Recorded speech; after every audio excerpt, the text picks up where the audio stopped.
The ball streaked towards little Jimmy Hansen, covering the distance uncomfortably fast.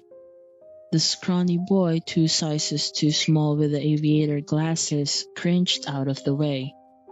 It landed directly where he had been standing, and like that, the game ended. Damn it, Jimmy, you're supposed to catch the ball, not hide from it. A fat kid with a glove on one hand cried. A skinny boy with glasses turned from the pitcher's mound to look at Jimmy, disdain clearly visible on his face. This is the third run you've allowed, and you wonder why we never let you play with us. You're dog shit. Actually, I apologize to all loads of shit out there. You're even more useless. I'd prefer to have Roger Morris on our team, and he can't see a damn thing with those bug eyes. An easygoing boy with blonde, shaggy hair and a confident smile strolled up to Jimmy, extending his hand to assist, and said, "Here, let me help you up. After all, you're the best player on our team. MVP, hands down. Come on, boys, give him a cheer." The boys chanted Jimmy's name in a mocking parade of triumph. "I don't need your help, David," said Jimmy. Dirt smeared and face growing hot, the embarrassed boy attempted to climb to his feet.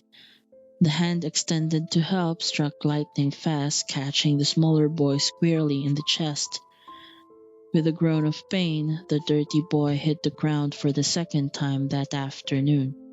"Well, if I knew you'd like to eat dirt so much, I never would have offered to help," said David, a wolfish smile forming on the landscape of his face.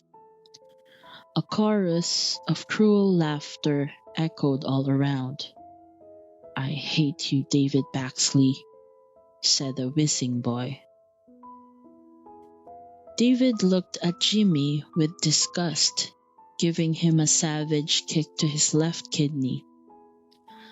"Why don't you do us all a favor and die? I doubt even your family would miss you."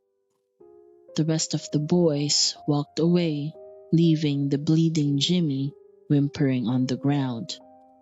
No longer crying from pain, but seething anger, slowly he began to crawl to his feet. "I wish I could go somewhere else. Just pick up and move and never have to see those shitheads ever again," said Jimmy, speaking to no one in particular. It was thoughts of revenge that occupied his mind. Half-baked plans he didn't have the courage to act upon. No matter, it wasn't revenge he truly sought, but a friend. The idea of having people look at him and truly see him, humiliation for David Baxley, was just an added bonus.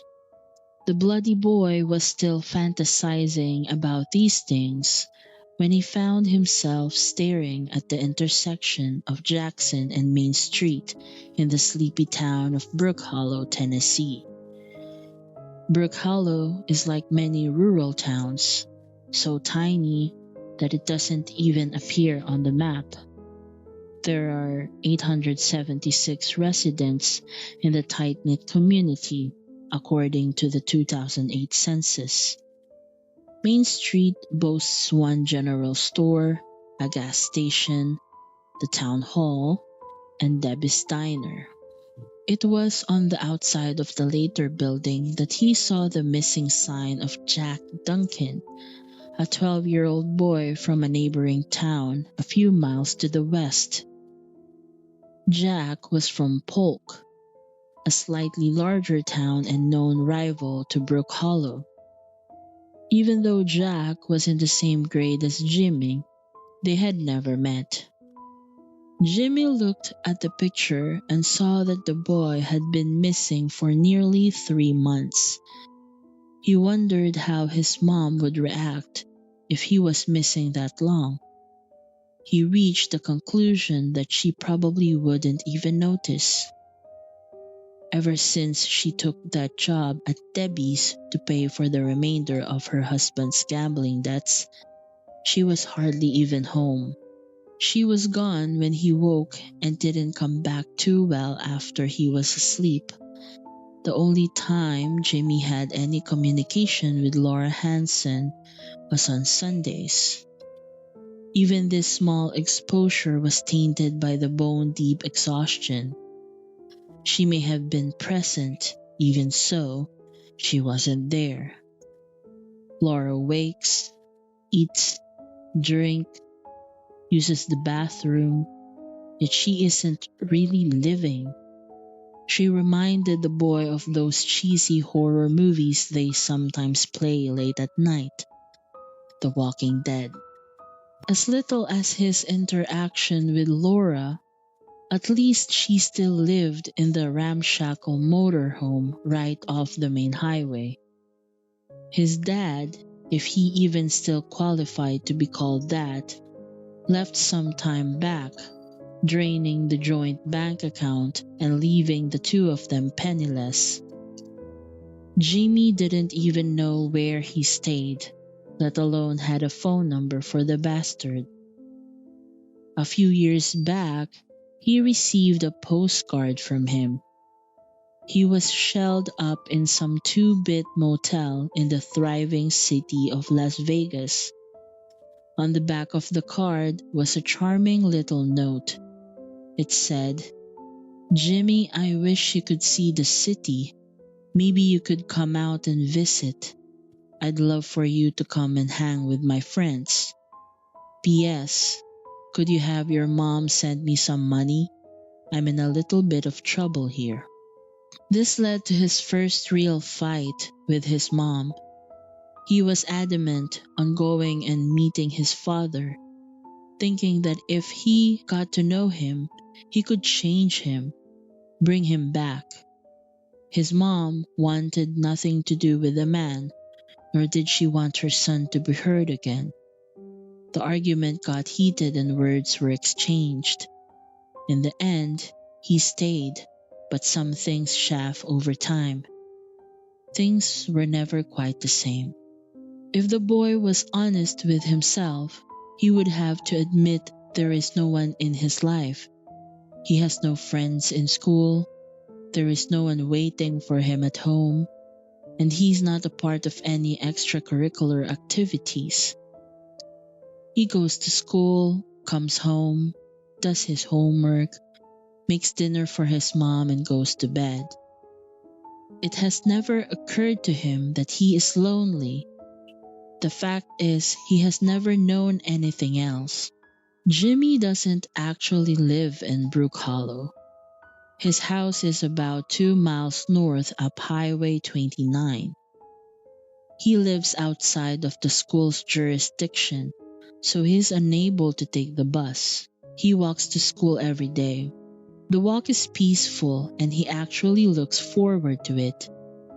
The boy possesses an overactive imagination and gets lost in his fantasies.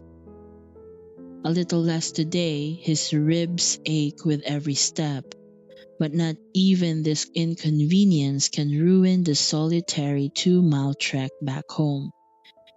He makes no turns. Highway 29 is Main Street.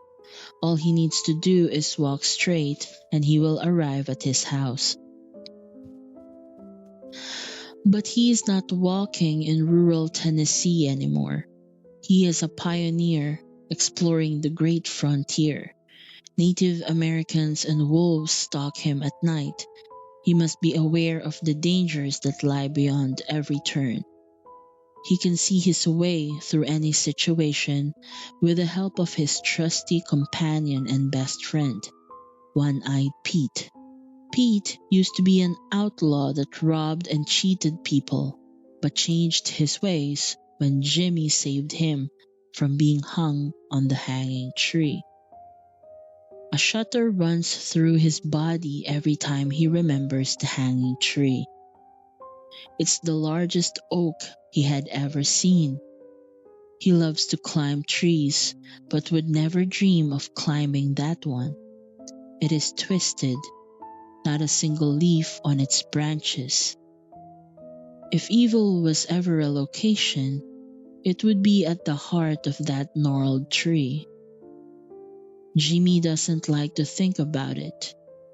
It always seems to ruin his mood, poison his mind. His fantasies always turn darker when he thinks of the oak. Suddenly he is aware of exactly how alone he is. A full mile out from the safety of the town, no one is nearby. It's just him, the trees, and his own tormented imagination. He wishes he wouldn't have thought of that tree. He wishes he had a dad to pick him up from school, but there is no rescue for him. In Jimmy's experience, heroes only exist in the storybooks. The hanging tree is in your mind, Jimmy. It isn't real, he tells himself over and over as if to ward away evil. And why not? For that tree is most definitely evil, the hideous villain in an insidious plot. In the primal portion of his mind, he senses danger, the same skittish feeling the antelope experiences shortly before the concealed lion pounces and feasts on flesh. Trees don't eat little boys, murmurs the frightened boy. Maybe so, yet that oak could hardly be classified in the same league as other trees, responds his own treasonous thoughts. The boy's mind splinters, warring factions jockeying for supremacy. Paranoia seizes him, inky black hands clawing the air out of his lungs. A young boy unaware of the inward mutiny happening amidst his own wits, completely left to his own demented imagination. Yet, the stakes of this adventure are a great deal higher than any he has yet to experience. His mother was fond of telling him, "What you think, you become."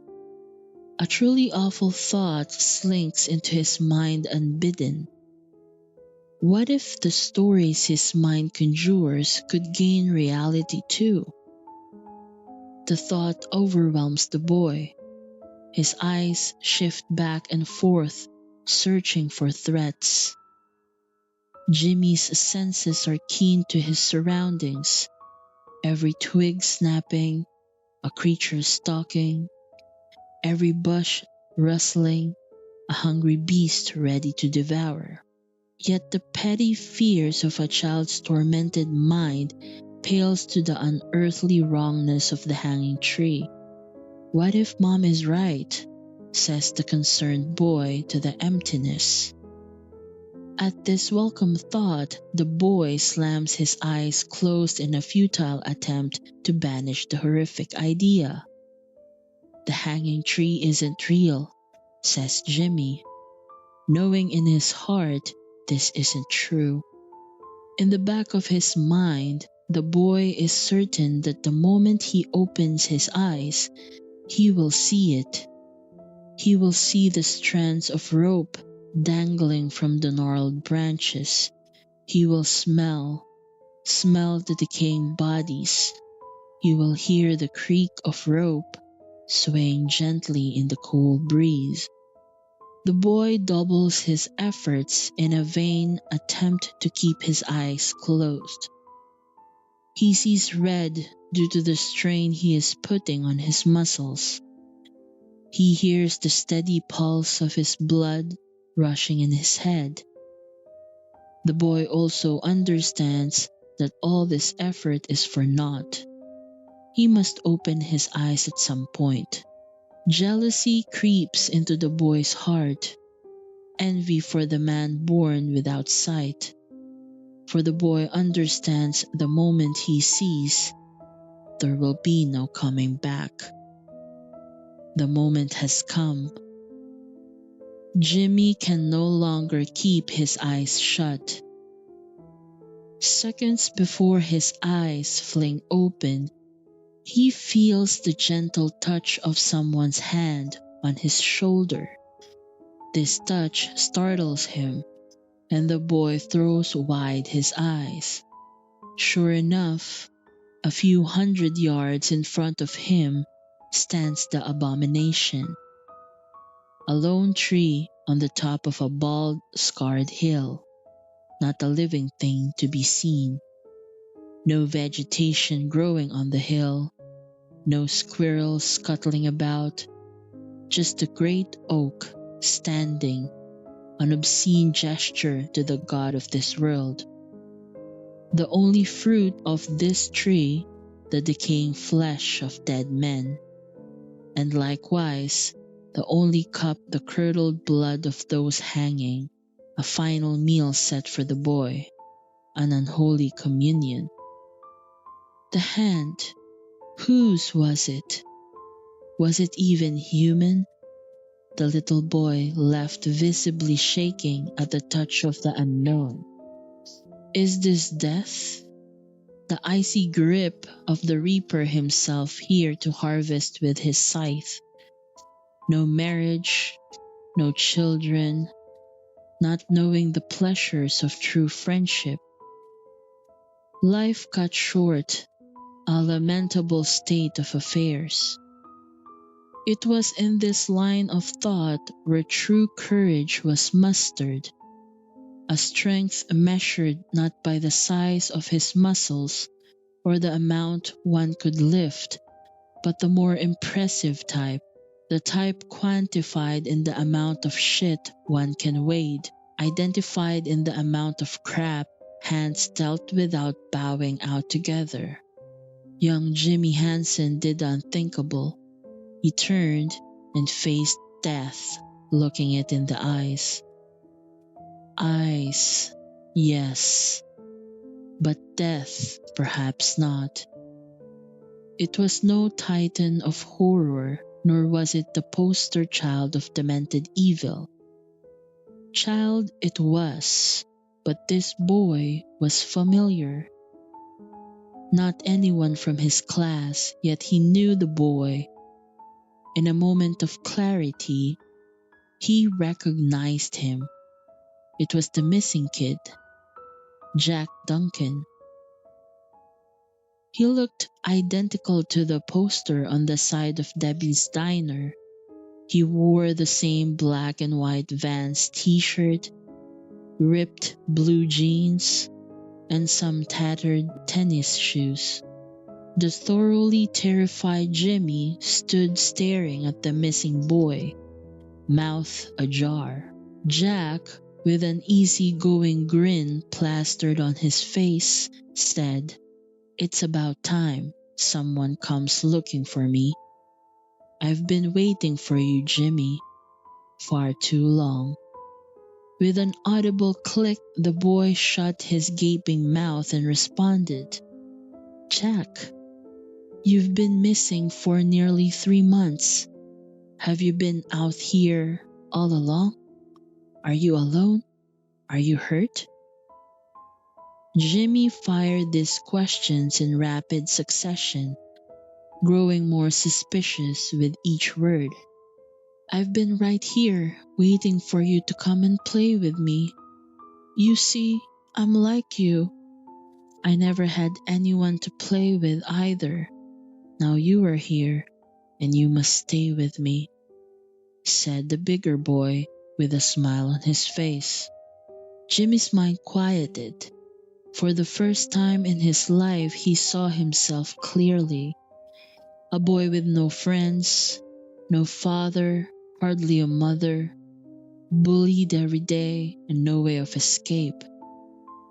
Clarity revealed a harsh truth. A day had not gone by that he wasn't lonely. There was no one in his life. There was no life for him. The undersized boy looked at the other with longing in his eyes. He thirsted for a friend, like a man lost at sea. He hungered for companionship, like a man stuck in the wilderness. It wasn't just a desire. He was desperate for a friend. If the bigger boy would leave, Jimmy felt as if his soul would tear in half. His heart would shatter into 1,000 pieces, unable to be put back together. The boy's eyes were a mirror reflecting the same sad truth. They understood each other. Both had lived, and neither had anyone to share it with. The boys, bound by shared hardships, grasped onto each other, refusing to let go. The combined burden of loneliness lessened by two backs instead of one. With few words exchanged, the two of them created soul ties, not the ties of lovers, but of lifelong friends. The type one dies for, the rare type of friendship that most people never form in their entire life. It was rich, it was wholesome. Jimmy felt as if his life was complete, the one thing he always desired, truly fulfilled. Jack grabbed the smaller boy's hand and guided him towards the tree. Jimmy, not wanting to get anywhere near that monstrosity, tried to pull back. Don't worry. The tree is a good place. It will take us to a new land filled with boys and girls just like you and I. No Davids or bullies like him, said a smiling Jack. How did you know about David? You've been missing all this time, said a concerned-looking Jimmy. Jimmy, I hear whispers. My friends tell me things. They will tell you secrets too, if you want to be friends with me, that is. The bigger boy looked down at his ragged shoes. He looked so pitiful, and Jimmy was so starved for companionship. How could he not follow the boy? Jack led the two of them to the scarred trunk of the tree. Here he let go of Jimmy's hand, telling the boy, "Do exactly what I do." Jimmy's fear bottled up deep in his guts. He felt as if he was going to explode. The tree was sinister and twisted, evil through and through. Yet the little boy had never had a friend. He was not willing to throw that away so easily. Jack walked to the lowest hanging branch. He reached up and grabbed one of the dangling nooses. He wrapped it around his neck and looked at Jimmy. Don't worry, no pain is felt. The hanging tree is magic. You'll close your eyes on this world and wake up in a better place with me and all of my friends, said a smiling Jack. Jack, I don't think I can do this. It seems dangerous. I need to go back home soon. My mom will be waiting for me, said a terrified Jimmy. A heartbroken Jack looked at the smaller boy and said, Jimmy, I can't believe you would lie to me. Your mom isn't home and she wouldn't even notice that you're missing. Come with me. I'm the only one who cares for you. Tears streaming down the smaller boy's face, he responded, Please don't make me do it. This place frightens me. Can't you just come home with me? No. This world despises people like you and me. We weren't made for it. We were made for the hanging tree. This is where you belong, snarled the bigger boy. Jimmy, eyes still running, reached with trembling hands for the dangling noose. He seized it. With one final glance at his friend, the little boy placed a loop around his neck. Immediately the noose drew tight. It felt as if the tree was hauling him up by it. The boy kicked and squirmed, trying to shout for help, but his airflow was cut off. He managed to make a choking noise. Then, with one final twitch, all was still. Still as the glassy surface of a lake on a spring day. Little Jimmy Hansen had finally made a friend. The two boys remained dangling together, gently swaying in the stale autumn breeze.